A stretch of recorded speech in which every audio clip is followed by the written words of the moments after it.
Hi, I'm Simon Rushton and this is Taxi Chronicles Podcast. On this podcast, we spontaneously interview unsuspecting passengers with their permission, allowing them to share their intimate life stories and concerns. As our slogan states, real riders, real stories. Some riders prefer to be anonymous, while others ask me to tell their story later on. Either way, there are all genuine 5 to 10 minutes stories, so sit back and enjoy this episode. Morning. Yes, we're back with another episode and another rider. We have the lovely lady here. I'm not sure if I should say her name, but she's all the way from Afghanistan. She's very, very beautiful, by the way. Very, very beautiful.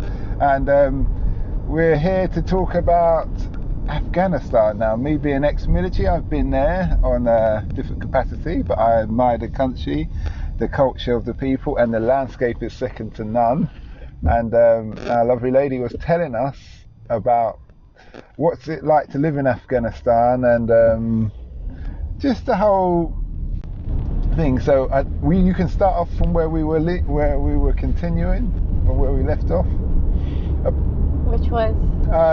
When you're talking about the Iran and the northern people and things like that. You mean the Hazara people coming from Iran? Yeah, Hazara people. Bringing Iranian culture to Afghanistan. Okay, yeah. Yeah. That is something that me as an Afghan and being a Pashtun am extremely against. It's wrong to bring other culture into Afghanistan and then impose it on the people of Afghanistan. What are they exactly imposing though? Everything from the way the culture is. I don't know. For example, this is a couple of years back. There were in Iran. There is something. It's like temporary marriages. Temporary. A temporary. Yeah, so basically it's like Islamic boyfriend-girlfriend where you can live. It could last you from a day to a month to a year to 10 years. It depends. But that doesn't sound very good for the women's side. Well, it's beneficial for both sides. They were trying to bring that to Afghanistan. Yeah. No, we don't do that. You don't do that? We don't do that. That's not right. That's not right Islamically. But they were trying to impose that. So Iran do that? I've never heard of anything like that. Iran, it's mainly Shia Muslims who does that. So Iran, it's very popular in Iran. It's also in Lebanon. Okay. Again, any country that has got Shia, so it's very popular among Shia, but it is very, very. So you're a Sunni then? Yes. Ah, okay. Saying that, I don't. Sort of, there is not much difference being a Sunni or Shia because we all believe in the same God. It's the little things that they bring out saying that it is part of Islam, something like this, which is not. This is what makes us different. But does that matter though? Yes, of course it matters. So imagine the children that comes out of those sort of marriages. Oh, sorry, in the marriage. No, I was talking about the differences. But I understand why I say that it's not good. I can understand that when I said that's not good, doesn't sound good for the woman because there's no stability. If she has a child, there's no stability for her. He can just turn around and say, well, that's it, I've had enough. It off. Exactly, and then she's left to fend for herself. Is that based on Islam though? No, this is the thing. This is what makes us. But they say this is part of Islam, and it's not.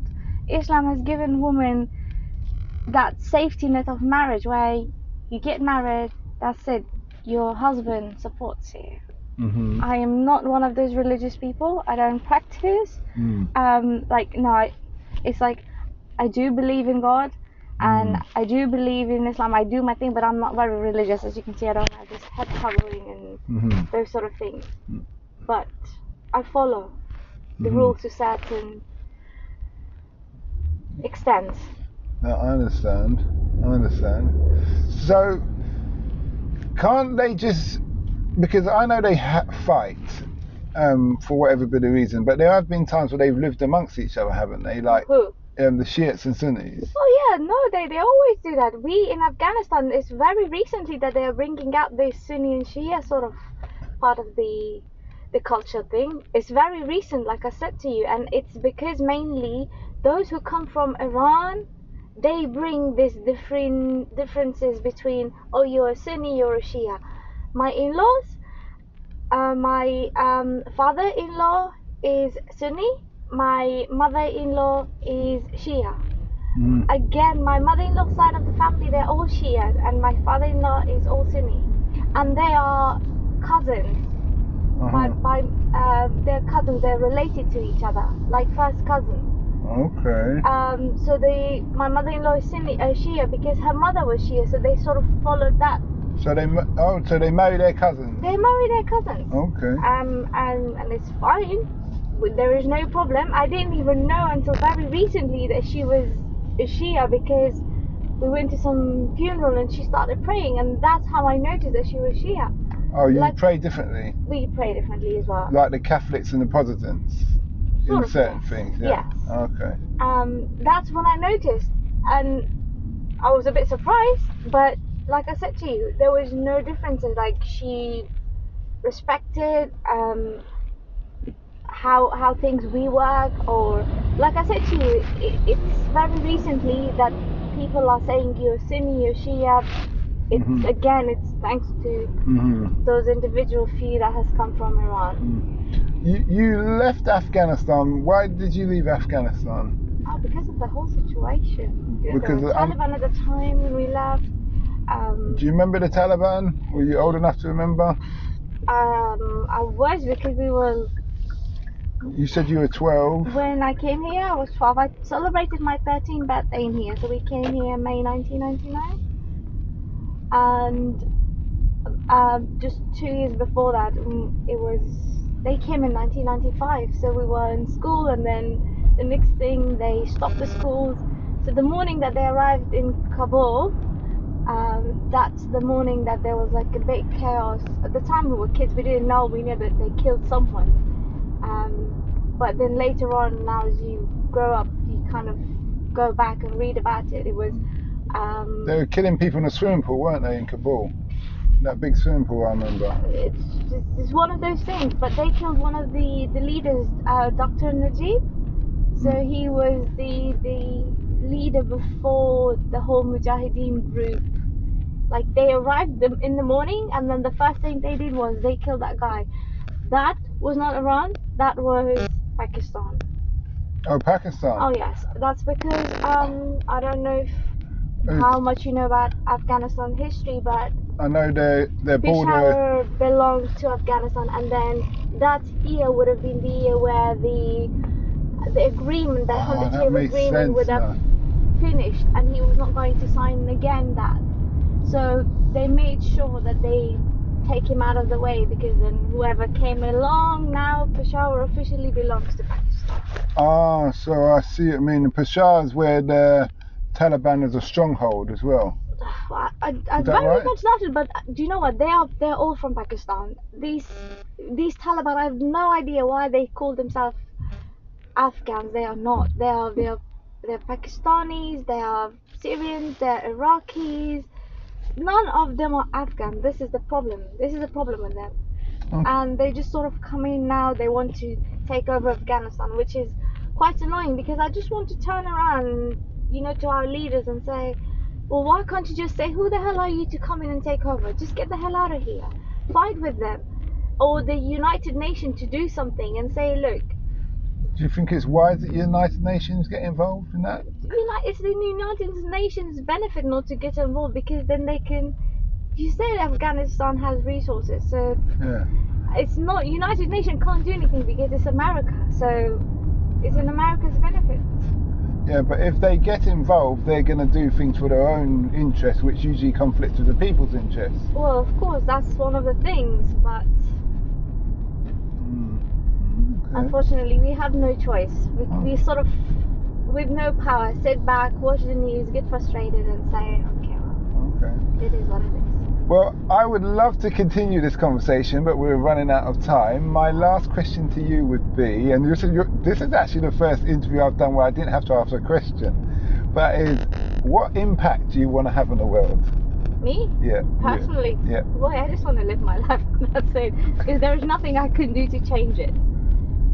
It's powerful people. That's what they do. People like me, no matter how much we try to make a change, nothing is going to happen. So why waste my time where I can just live a peaceful, calm life and then spend it wisely with my family and friends. But everybody's born the same way, and so everybody, it's what you make in life that enables you to make change. Do you think you can make a change in the world? Yeah. Like what? You went to war in Afghanistan. What change did you make there? No, that wasn't about making change. That was just about me doing some lifelong gene and always wanted to be in the military and that kind of thing. That wasn't nothing to do with change. Okay. Well, what changes do you think you can make? I've made change on when I had my businesses in Kenya, and I helped a lot of orphans. I helped a lot of people who were struggling, and now they've gone on to have educations and better jobs, and they will be able to look after their families and their loved ones. Oh, I'm working with a care agency, so I believe we are making changes in people's life every day by providing care to vulnerable adults who need it. So I think that's a bit of a change, no? Yes, it is. Yes, it is. In a good way? Yes, it is. And on that note, thanks a lot for this interview. No worries.